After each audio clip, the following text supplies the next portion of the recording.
मित्रों नमस्कार। ज्योतिष विद्या सागर में मैं आप लोगों का हार्दिक स्वागत करते हैं। मित्रों अभिनंदन करते हैं। पिछली वीडियो में मैंने आपको बताया था कि यदि आपके लगन या चंद्र से दशम में जो राशि होती है वो उस राशि का मालिक नवांश में किस राशि में बैठा है वही कार्य क्षेत्र आपका होगा। फिर से सुनिए, लगन या दशम या चंद्र से दशम में जो ग्रह बैठे हैं, जो राशि बैठे हैं, उनके मालिक नवांश में जिस राशि में बैठते हैं उस राशि के मालिक के कारकत्वों का आप काम करोगे, वो काम आपके लिए भाग्योदय पूर्ण होगा। पता चलता है कि आपके भाग्य में दूसरा काम है, आप कर रहे हो तीसरा काम, तो ऐसे व्यक्ति का काम बीच में रुक जाता है और नहीं चलता है। कुंडली से हमें ये पता चलता है कि प्रभु ने हमें किस कार्य के लिए भेजा है। तो अगर नवांश का स्वामी, नवांश के राशि का स्वामी सूर्य हो, मंगल हो, चंद्रमा हो, ये मैंने पिछली वीडियो में बताई थी।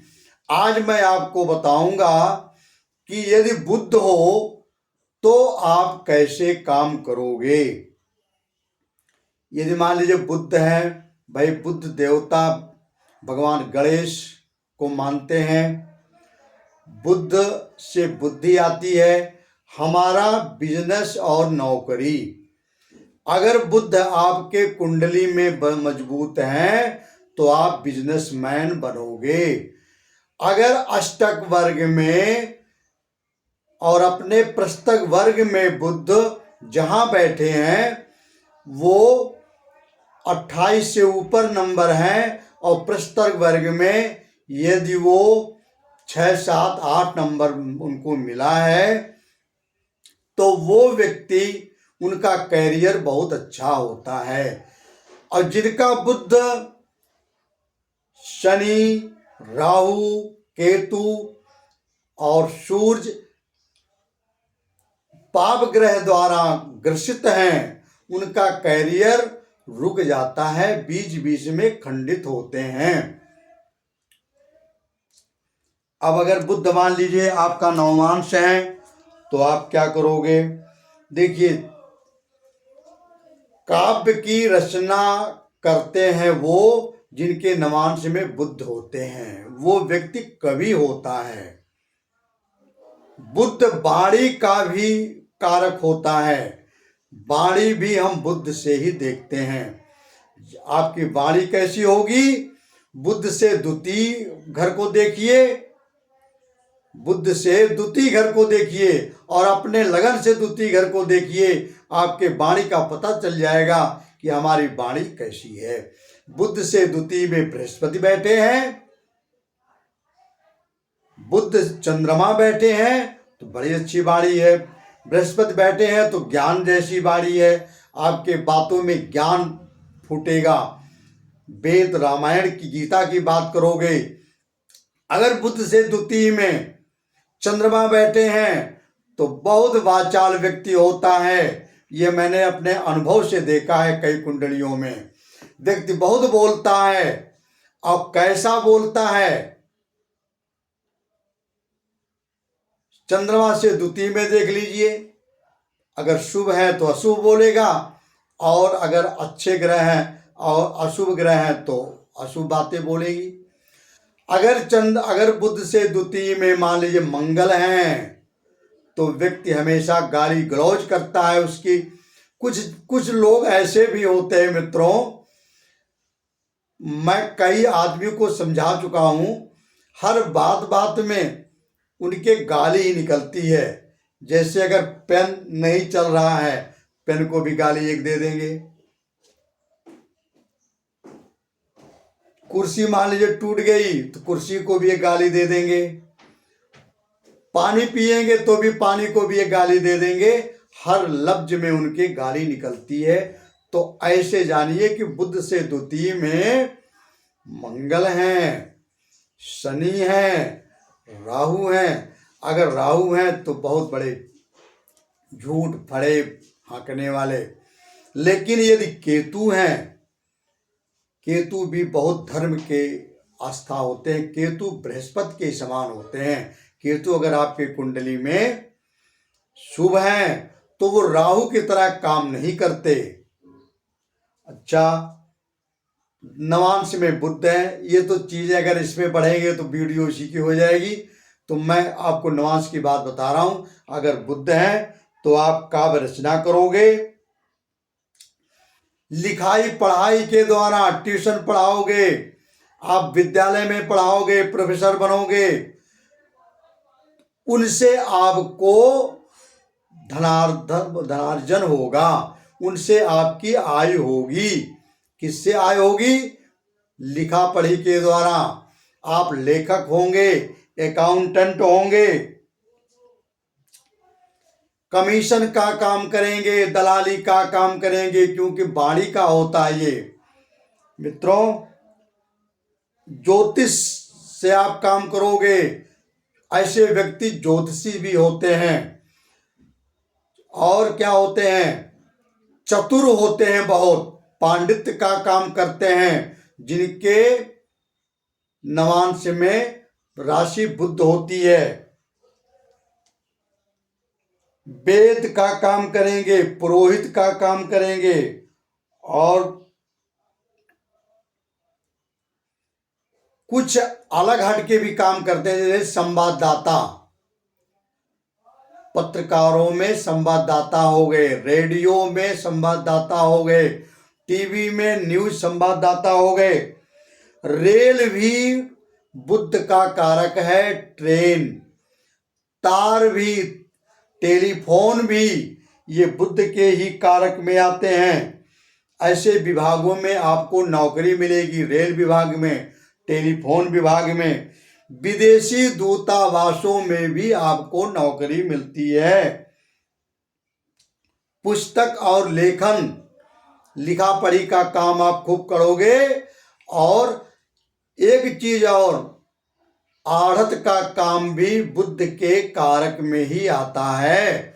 आढ़त जैसे होलसेलर के अनाजों के मालिक हो गए, गेहूं चावल धान, उनकी आढ़त आदमी खोल लेता है, तो वो भी बुध का ही कारक होता है। तो इस प्रकार से आप जान गए होंगे कि यदि नवांश में बुध जिनके कुंडली में है, वो बुध से हम क्या क्या काम कर सकते हैं। अब देखिए बृहस्पति का, अगर वही नवांश बृहस्पति का स्वामी हो जाए, मीन या धनु लगन में हो, आपका जन्म कुंडली का दशमेश मीन या धनु लगन में नवांश में बैठा हो, तो आप क्या काम करोगे? भाई देखो, गुरु तो गुरु होते हैं, सबसे शुभ ग्रह हम गुरु को ही मानते हैं। जिन पर गुरु की कृपा हो गई, उनका इहलोक और परलोक दोनों सुधर जाते हैं। तो गुरु क्या काम करवाते हैं? देवालयों में आप रहोगे, मंदिरों में रहोगे, मठाधीश बन के रहोगे, राजा की, किसी राजा का गुरु आप बनोगे। राजा का गुरु मतलब किसी बड़े आदमी, सांसद, विधायक, मंत्री के आप गुरु बन जाओगे।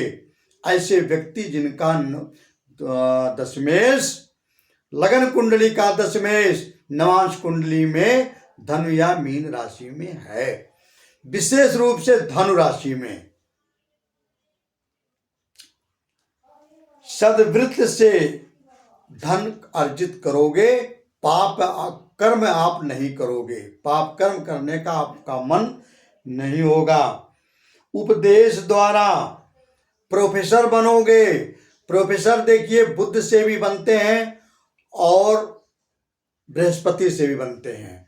अब बुध से जो बृहस्पति जो प्रोफेसर हुआ, वो विषयों को पढ़ा करके, जैसे इतिहास, भूगोल, कॉमर्स, या केमिस्ट्री, ज्योग्राफी, फिजिक्स, इनके भी बुद्ध बनाते हैं। लेकिन अगर बृहस्पति प्रोफेसर बनाएंगे तो किस चीज का? ज्ञानवर्धन चीजों का, वेदों का, संस्कृत विषय का, ज्योतिष विषय का, जिनसे हम भगवान के द्वारा ज्ञान प्राप्त करते हैं और भगवान का ज्ञान हम देते हैं। वो बृहस्पति और बुध में इतना ही अंतर है।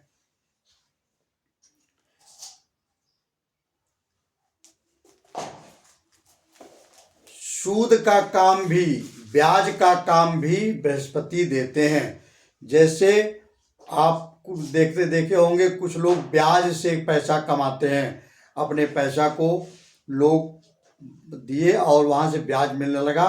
तो बृहस्पति अगर नवांश में है तो आप ब्याज का भी काम करोगे। बैंकर भी होते हैं, बैंकर जितने भी होते हैं सब बृहस्पति से प्रभावित होते हैं। बृहस्पति अगर आपके नवांश में है तो आप बैंकर में जाओगे। मित्रों, इस प्रकार से अब आप जान गए होंगे कि बृहस्पति अगर हमारे नवांश में है तो हम धन किस किस चीजों से कमाएंगे। अगर मान लीजिए शुक्र आपके दशांश में है तो आप क्या करोगे? शुक्र अगर आपके दशमांश में है तो पहली बात यह है कि शुक्र स्त्री बोधक ग्रह होता है। आप किसी स्त्री के द्वारा आपको धन प्राप्ति होगी। नौकरी करोगे तो किसी आपका बॉस भी लेडीज ही होगी, स्त्री होगी। आपकी स्त्री भी आपको धनार्जन करके देगी। आप जिनका नवांश में बुध शुक्र पहुंच गया, उनकी स्त्री कहीं कार्य करती होंगी, नौकरी वाली उनकी पत्नी मिलेगी।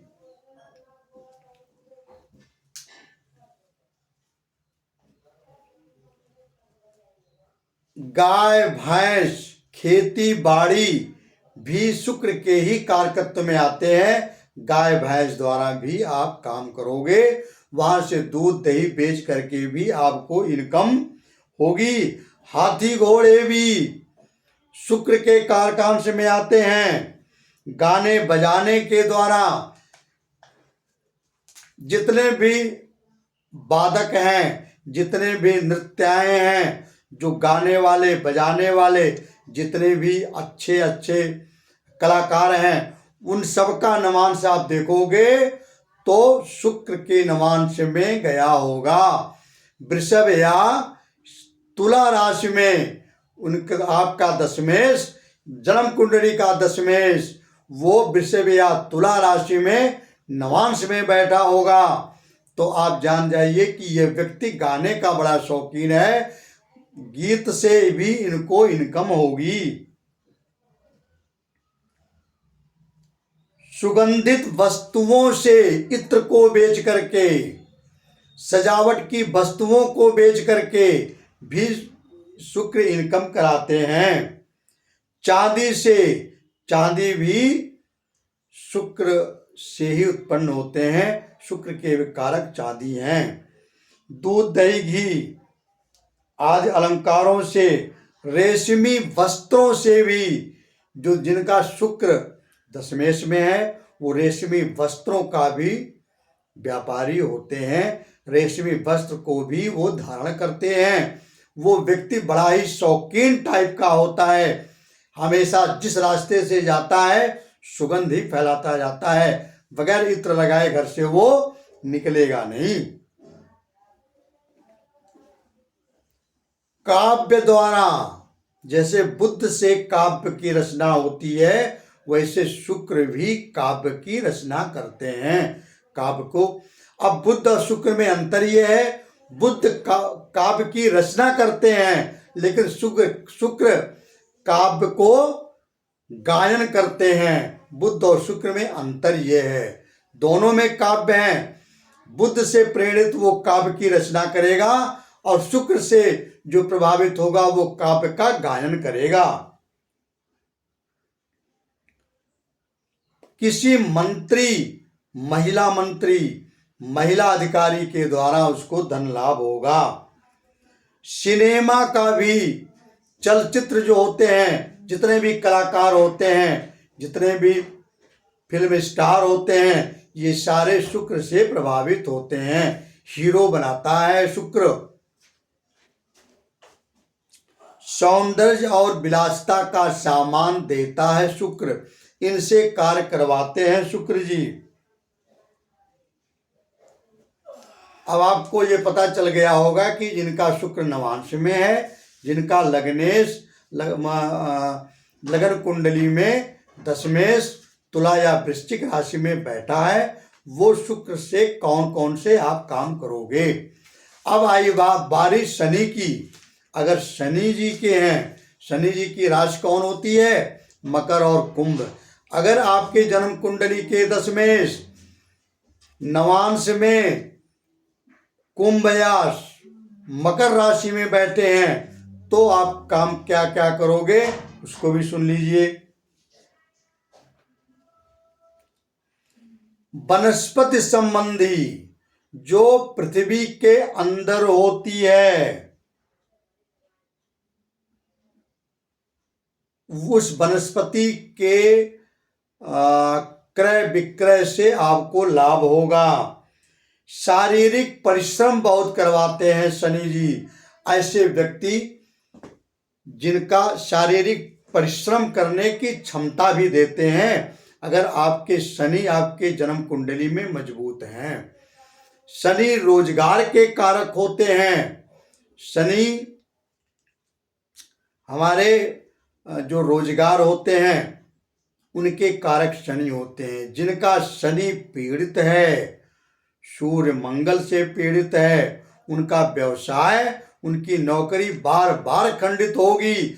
शनि जहां बैठा है, अष्टक वर्ग में अगर 34-35 नंबर है और पृष्ठवर्ग वर्ग में अगर 7-8 नंबर है, 4 नंबर से ऊपर हो, तो शनि आपके मजबूत होते हैं। जन्म कुंडली में 3, 6, 11 में शनि बैठे हों, बहुत मजबूत हैं। अष्टक वर्ग में भी अच्छे अंक मिले हों, बहुत मजबूत हैं। तो शनि अगर नवांश में भी बैठे हैं, शनि की राशि में आपका दशमेश बैठे हैं, तो आपको अच्छी इनकम होगी वनस्पतियों के द्वारा। नौकरी आप अच्छी करोगे। दुष्टों या नीच लोगों से आपको धन की प्राप्ति होगी।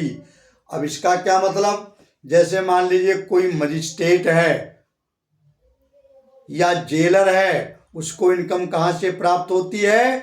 कैदियों से। कैदी कैसे होते हैं? दुष्ट और नीच होते हैं। इस प्रकार अगर दुष्ट और नीच नहीं होते तो वो कैदी क्यों बनते? ऐसे लोगों, इस प्रकार से आपको समझना चाहिए।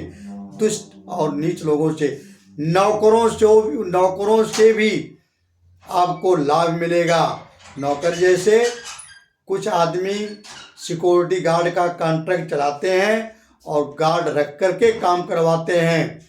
ठेकेदार भी होते हैं, वो ठेके में बहुत सारे मजदूर होते हैं, उनसे उनको लाभ मिलता है।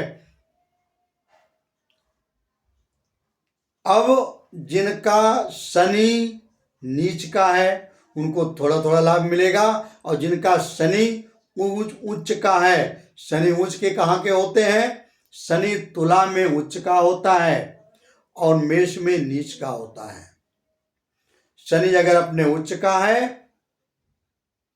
तो थोड़े मेहनत में ज्यादा पैसा आएगा। अगर शनि नीच का है तो बहुत मेहनत करोगे तो थोड़ा पैसा आएगा, लेकिन आएगा। मोटे अनाजों के भी कारक शनि होते हैं। खेती बाड़ी के भी कारक शनि होते हैं। ट्रैक्टर टाली के भी कारक शनि होते हैं। ऐसे व्यक्ति खेती खूब करता है, बढ़िया लाभ कमाता है खेती में। शनि परिश्रम द्वारा धन दिलवाते हैं। शनि जमीन खोदना, अगर आदमी पढ़ा लिखा व्यक्ति है तो कुर्सी पर उसको मेहनत करनी पड़ेगी, लिखा पढ़ी का मेहनत करना पड़ेगा। और अगर पढ़ा लिखा नहीं व्यक्ति है तो उसको बोझा ढोना पड़ेगा, उसको जमीन खोदनी पड़ेगी। ऐसे शनि होते हैं। फर्नीचर के भी कारक शनि होते हैं। शनि अगर आपकी कुंडली में मजबूत है तो आप फर्नीचर का भी काम करो, वो भी आपको अच्छा होगा। मित्रों नमस्कार। अब मैंने आपको इस तरह से कई वीडियो आई थी, कई लोगों के कमेंट थे कि कौन कौन से कारकत्वों के कौन कौन से स्वामी होते हैं, इसलिए मैंने 2 वीडियो में सूर्य से लेकर के और आज शनि तक मैंने बता दिया।